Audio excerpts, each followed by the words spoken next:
Hola a todos, bienvenidos al canal. Hoy les traigo la reseña de La Conjura de los Necios del autor estadounidense John Kennedy Toole. La publicación de esta novela tiene una historia bastante trágica. Su autor la escribió a principios de la década de 1960 e intentó publicarla en diferentes editoriales, pero todas rechazaron el manuscrito. Frustrado por el fracaso de su obra, entra en un proceso de autodestrucción y a los 32 años de edad, en 1969, decide terminar con su vida. Años más tarde, su madre insistiría en la publicación de la novela, hasta lograr que un reconocido escritor norteamericano la leyera, Walker Percy, quien en un inicio lee la novela a regañadientes, pero finalmente le gusta tanto que gracias a sus contactos logra publicarla en 1980. Y al año siguiente, en 1981, La Conjura de los Necios gana el premio Pulitzer de ficción. La Conjura de los Necios es una novela en que la opinión de los lectores es muy dividida. Algunos, con la promesa que les hará reír mucho, se decepcionan porque no les causó gracia. Otros no entienden hacia dónde se dirige la historia. Las aventuras de su personaje principal parecen no tener ningún sentido y abandonan el libro a la mitad. En un inicio me sentí como esos lectores, no me reía y tampoco sabía hacia dónde me llevaría la historia de Ignatius Reilly, pero me mantuve firme en la lectura, hasta que empecé a reírme sin darme cuenta, y cuando terminé el libro, sentí que estaba ante una novela extremadamente bien pensada, y que nada de lo disparatado de la historia es al azar. Con el pasar de las páginas me di cuenta que era mi tipo de novela, de esas que critican la sociedad, que critican el sistema, que nos presentan personajes que han sido destrozados por una sociedad de consumo. Es una novela de perdedores y marginados, personas que sufren las injusticias de los tiempos modernos. Personajes rotos por dentro, llenos de soledad y frustración. Pero en un inicio no la reconocí así, me costó. Es más, no podía enmarcarla en ninguna temática específica. ¿Y esto por qué? Porque estoy acostumbrado a que las novelas de este tipo son introspectivas, son melancólicas, son tristes y desoladoras, con personajes que no pueden soportar el peso de la realidad, que buscan escapar de ella por medio del silencio, por medio de la soledad, levantando barreras a su alrededor. En cambio, La Conjura de los Necios aborda esta temática de manera totalmente opuesta. Ignatius Reilly, que es el personaje que está aquí en la portada, no combate el peso de la realidad sucumbiendo ante ella, aplastado por ella, disminuyéndose ante ella, callándose, reflexionando en silencio. No, Ignatius combate esto con altanería, con glotonería, con superioridad moral, arrasando con todo.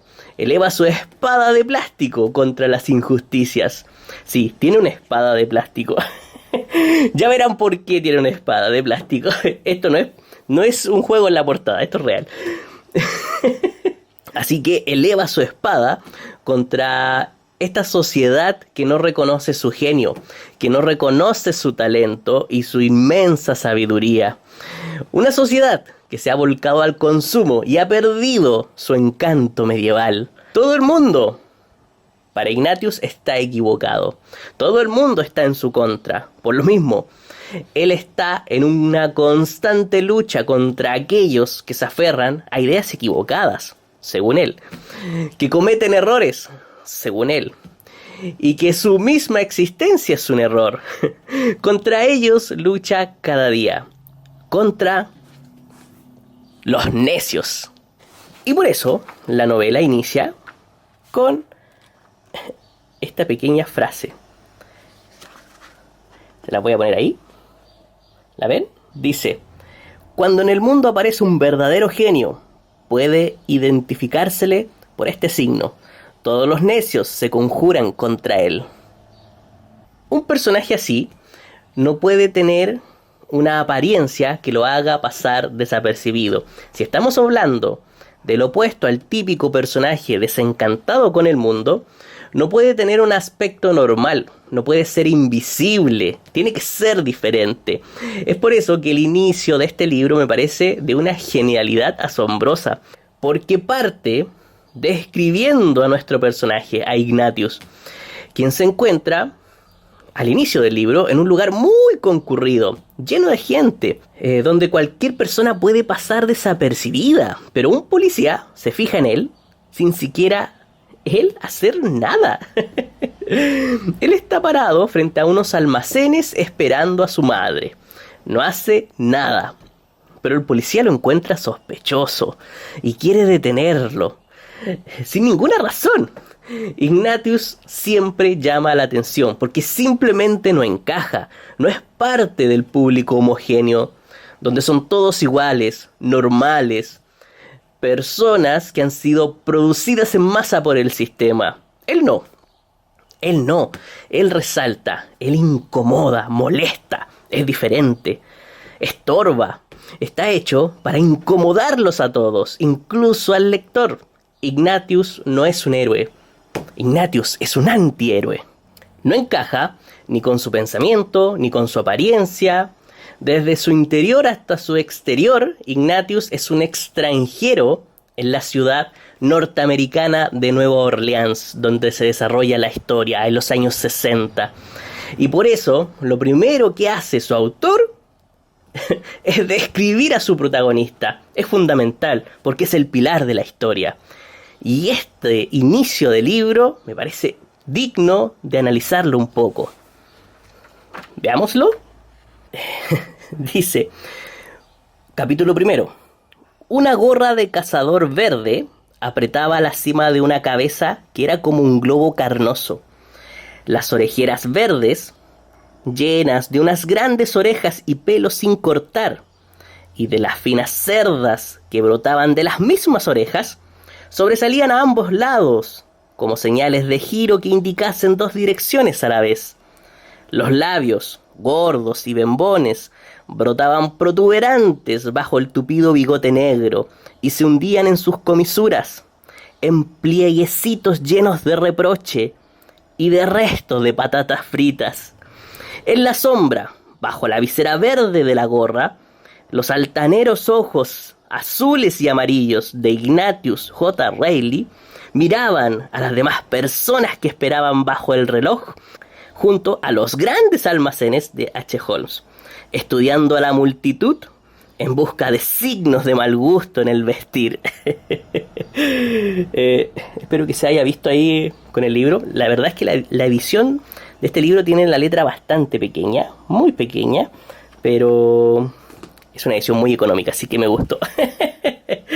Si se fijan, el narrador describe a Ignatius con cierto desprecio. No lo quiere, ¿se fijan? Lo desprecia. Él mismo lo desprecia. Ignatius está hecho para eso. Lo describe con cierta repugnancia, con cierta hipérbole, exagerando sus rasgos para que se sienta más desagradable y más grande, más monstruoso, incluso glotón. Miren, dice, habla de un globo carnoso. ¿Ven cómo exagera? Otra exageración, otro hipérbole, grandes orejas y pelo sin cortar, labios gordos y bembones, tupido bigote negro, e incluso dice, y se hundían en sus comisuras en plieguecitos llenos de reproche y de restos de patatas fritas. Todavía tiene restos de patatas fritas, es un glotón, es una persona que come vorazmente.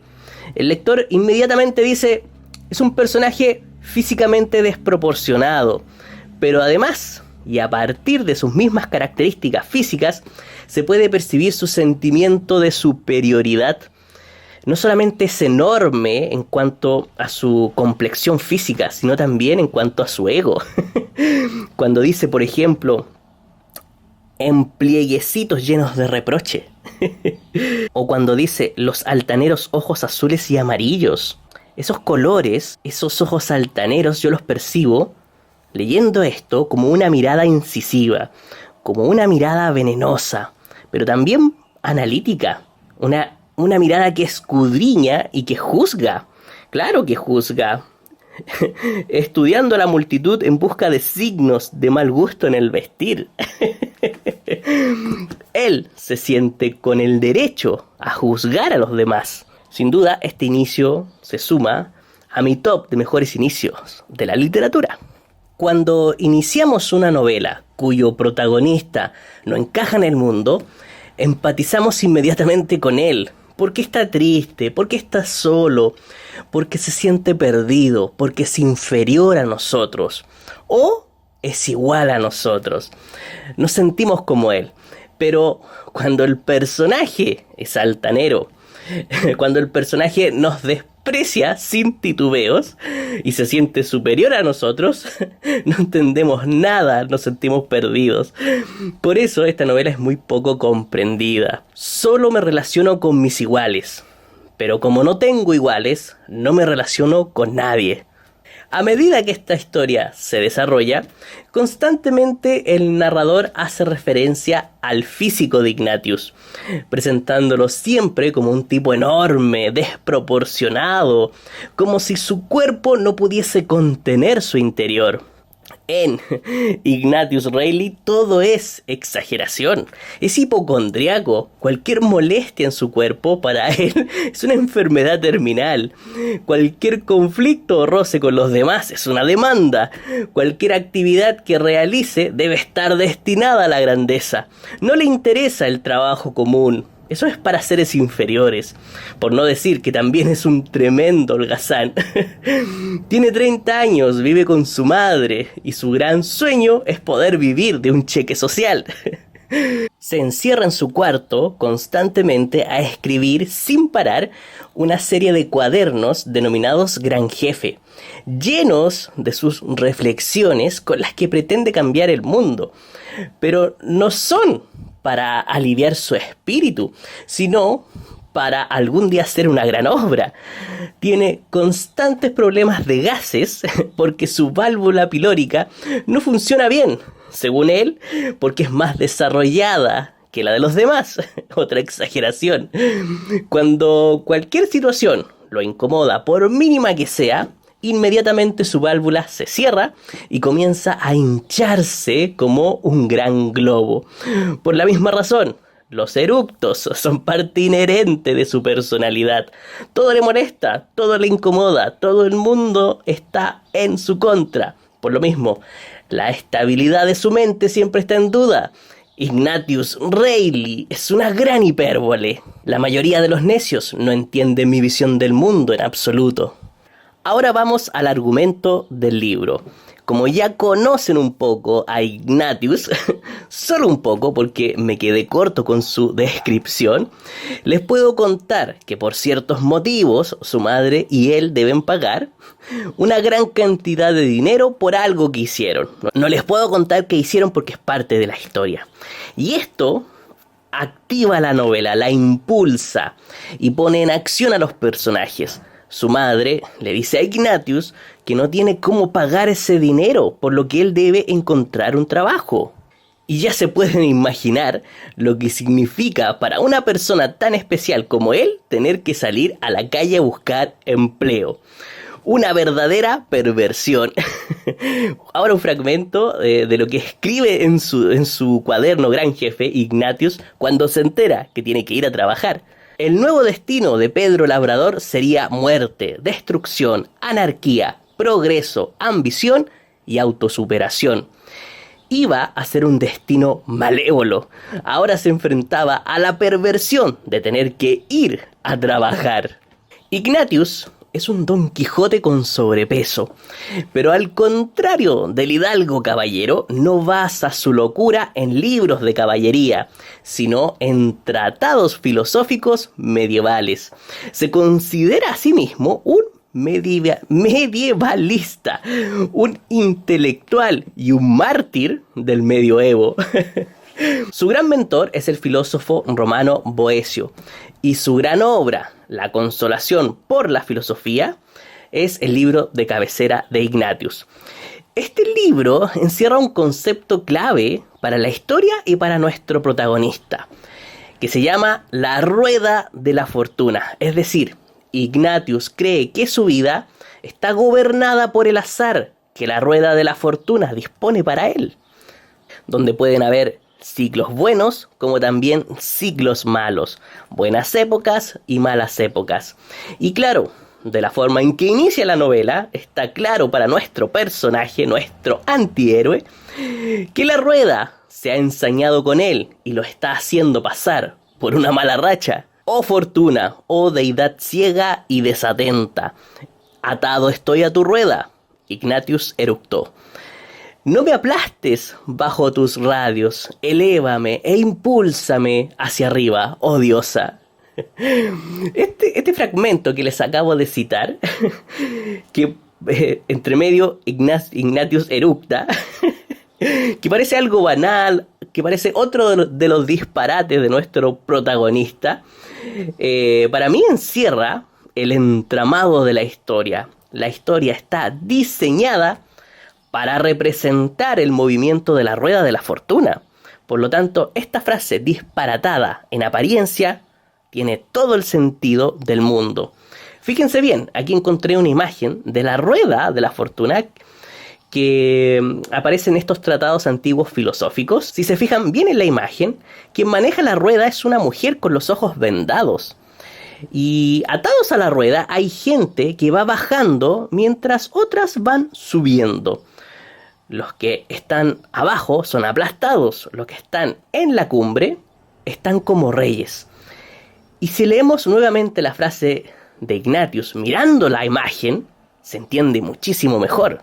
Oh fortuna, oh deidad ciega y desatenta, atado estoy a tu rueda. No me aplastes bajo tus radios, elévame e impúlsame hacia arriba, oh diosa. Ahora esa frase tiene todo el sentido del mundo al ver la imagen. Volviendo atrás, cuando un policía intenta detener a Ignatius en las primeras páginas del libro, se inicia un ciclo donde la rueda gira hacia abajo para nuestro protagonista, donde empieza a ser aplastado por ella. De esta forma comienzan a sucederle una serie de acontecimientos desagradables, uno tras otro. Es decir, que la conjura de los necios no es más que un viaje dentro de la rueda de la fortuna. Como lectores y a través del narrador omnisciente, seguimos a Ignatius, que debe salir a buscar empleo. Nos entretenemos con su historia, con sus disparates, con los empleos que consigue y con las personas que conocen dichos empleos. Pero la narración tiene algo súper interesante, muy interesante. Fíjense bien, los personajes que conoce e interactúan con nuestro protagonista no desaparecen de la historia, sino que se integran a ella y se narran sus propias historias. Ignatius pasa por sus vidas y ellos entran en el libro. Y a pesar de que Ignatius en la historia se aleje de ellos, el narrador nos sigue contando las vidas de estos personajes. No los pierde de vista, y nosotros tampoco, porque sus historias personales se empiezan a entrelazar. Ellos también entran en la rueda y empiezan a girar con nuestro protagonista, con Ignatius. Todos entran en este ciclo. Son iniciados por Ignatius, los toca con su presencia y los convierte en nuevas presas de la rueda. Esta idea me pareció realmente bella y artística, porque en la novela todo lo que sucede parecen simples acciones cotidianas y sobre todo disparatadas, pero están todas llenas de sentido. Lo disparatado de las ideas y acciones de Ignatius parecen que no tienen ninguna lógica. Por ejemplo, cuando va y escribe una carta, para los que leyeron el libro, esto no va a ser un spoiler porque no les voy a decir de qué trata esa carta, pero va y de repente escribe una carta y uno dice, pero ¿para qué hizo eso? ¿Qué tiene que ver con la historia? Tiene todo que ver con la historia. Porque incluso lo más absurdo tiene un porqué para el argumento. Y en las páginas finales todo empieza a encajar, todo calza calza a la perfección. La gama de personajes, cuando llegamos al final, recibe el veredicto final. El veredicto de la rueda. Algunos terminan aplastados, mientras otros suben. Unos bajan y otros suben. ¿Cuál será el destino de cada uno? Bueno, eso se ve cuando llegamos a las últimas páginas. Es realmente hermoso. La novela está narrada de forma simple y directa por este narrador omnisciente, pero en ocasiones es interrumpida por pequeños fragmentos que Ignatius escribe en sus cuadernos Gran Jefe, que generalmente son reflexiones sobre sus aventuras, reflexiones con las cuales podemos conocer un poco más a profundidad la mente de nuestro antihéroe. También la narración es interrumpida por correspondencia. Ignatius mantiene con una amiga muy especial, Mirna Minkov, una correspondencia bastante divertida. Y bueno, y como todo en el libro, es divertido superficialmente, pero detrás está llena de sentido. Como la historia no tiene una mayor complejidad narrativa y abusa sin contemplaciones del humor, muchos se aburren y abandonan la novela. ¿Y esto por qué? Porque dicen, esto no va a ningún lado, son pequeñas historias sin sentido. La historia carece de la típica tensión narrativa que alimenta las ganas del lector a seguir leyendo, de seguir avanzando.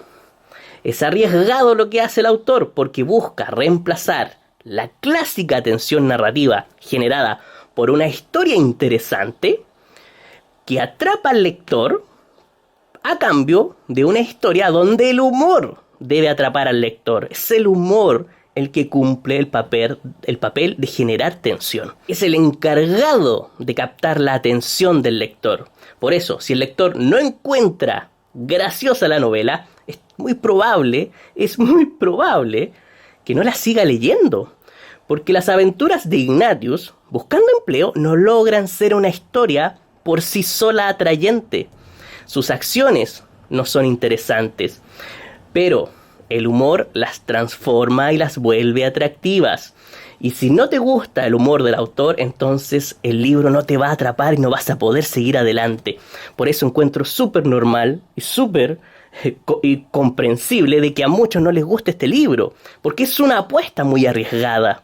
Y lo mismo para el resto de los personajes. Sus vidas no son interesantes, son anodinas, sin brillo ni gracia. Son vidas grises, tristes y rutinarias, que a nadie le interesan, pero que, revestidas de un barniz cómico, toman otra forma, porque el autor en ningún momento intenta contarte una historia que te atrape, sino una historia que revele una realidad social y una realidad humana, mostrando nuestras miserias como sociedad, lo bajo que hemos caído, lo enfermas que están las personas por vivir como lo hacen, por intentar seguirle el ritmo al mundo, y de cómo este mundo moderno las afecta, cómo las corrompe y las humilla, las destruye. En la novela se describen empleos miserables, sueldos miserables, pocas oportunidades para que las personas puedan encontrar un trabajo decente. Describe personas de la tercera edad aún trabajando, abusos por ser afroamericano, personajes que caen en vicios para poder escapar de la realidad, mientras que las personas con mejor situación económica no se encuentran mejor, carecen de perspectiva, pierden la conexión con la realidad, tienen también sus propios problemas. Puede que estos problemas no sean económicos, pero son de otra índole. Ignatius se pasea por la Nueva Orleans de los años 60 buscando un trabajo, pero en el fondo lo que hace es darnos un paseo por la realidad de su tiempo, por su realidad social, y que todavía sigue siendo, tristemente, la realidad de nuestro tiempo. Y por eso la novela no pierde frescura. Una historia así, que tiene un mensaje tan potente, sin el humor, nos destrozaría. Todos los personajes que afrontan una vida así son prisioneros de un sistema, atrapados, coartados, limitados para vivir. Y eso es devastador para un lector sensible. Pero, como bien dijo Cortázar en sus clases de literatura, el humor es imprescindible en la novela cuando se tratan temas complejos y dolorosos. El humor a veces es la única forma de enfrentar una situación difícil. Y aunque la novela de Tull está llena de anécdotas graciosas, no puedes quitarte un gusto amargo al leerla, esa tristeza que desprende. Esto John Kennedy Toole lo sabía muy bien. Una persona que de alguna forma siempre vivió limitado, toma a sus personajes y hace lo más humano que se puede hacer. Nosotros lo vivimos todos los días, reírnos de nuestras propias desgracias. Porque si eres capaz de reírte de ti mismo, aún conservas una pizca de libertad. Aún no eres prisionero del sistema. Si eres capaz de reírte de ti mismo, aún el sistema no ha ganado. Aún los necios no han ganado. La batalla continúa. Y toda esta gama de personajes, encabezada por Ignatius, apuntando su espada de plástico hacia el frente, nos están enviando un mensaje. A pesar de las injusticias y el dolor, no te rindas, que la rueda sigue girando. A menudo las novelas que son cómicas no son tomadas muy en serio y se leen con cierta ligereza, porque existe la idea equivocada de que lo que es cómico no puede ser importante, no puede ser serio. En La Conjura de los Necios, John Kennedy Toole nos dice todo lo contrario. Lo que es cómico encierra los mensajes más importantes. Claro, el humor de Toole no es un humor para todos, y eso limita un poco el alcance de la novela, porque es un humor negro, es un humor ácido, y entiendo a los que no les gusta. Es normal, sobre todo Ignatius. Ignatius no es un personaje para todos, a muchos les puede repeler. Ignatius funciona dentro de extremos. Es extremadamente glotón, pero a la vez es tremendamente pobre. Por lo mismo, cuando puede comer algo, se lo devora. Es excesivamente ególatra, pero muy torpe. Perdí la cuenta de todas las veces que sucumbió ante la gravedad. Se cree muy listo, pero sin darse cuenta revela sus vergüenzas, revela sus intimidades. Pregona contra el sistema, pero al mismo tiempo no puede perderse ninguna película. Su contradicción es humana. Sus extremos lo hacen gracioso, pero luego de la risa viene la sonrisa triste. Ignatius es grande, enorme, una montaña, pero es muy sensible. El mundo lo hiere, su válvula se cierra, sus manos empiezan a picar, sufre. En La Conjura de los Necios, luego de la risa, viene la tristeza. La amargura se cuela como un polizón a bordo. Te invaden inesperadamente y te hace reflexionar. Una novela muy bella. Me reí mucho y muy bella. Ahora que lo pienso, cada uno de los personajes me gustó mucho. Creo que Toole explotó muy bien sus personalidades para hacer humor. Por eso se me hacen inolvidables. Y agregó elementos físicos, cosas, objetos, para a través de la reiteración hacer sus acciones más graciosas. Estos elementos, estos objetos complementan a los personajes y acentúan su personalidad. Por ejemplo, jamás podré olvidar al señor Clyde y su tenedor. Perdón que me ríes, que me acuerdo cuando usaba el tenedor. A Jones, ¿cómo olvidar a Jones? Sus lentes de sol. Sus lentes de sol. Su humo característico. Su lenguaje. Inolvidable también. A Santa Battaglia y el retrato de su madre. A la señora Reilly y sus zapatos de bolos. Los disfraces de Mancuso. La tabla para hacer ejercicio de la señora Levy. La visera verde de la señora Trixie. Que me acuerdo y me río solo. La señora Trixie es realmente muy graciosa ya. Y obviamente la indumentaria de Ignatius, la cual ya era llamativa y que Toole luego la acentúa más cuando pone la espada de juguete en sus manos y el resto de los accesorios de un disfraz que él después va a tener que usar. No le voy a decir de qué porque tienen que descubrirlo ustedes. Bueno, lamento haber hecho una reseña tan larga, sé que va en contra del buen gusto y la decencia, de la teología y la geometría, pero espero les haya gustado. Nos vemos la próxima semana, atentamente, el zorro o el chico trabajador.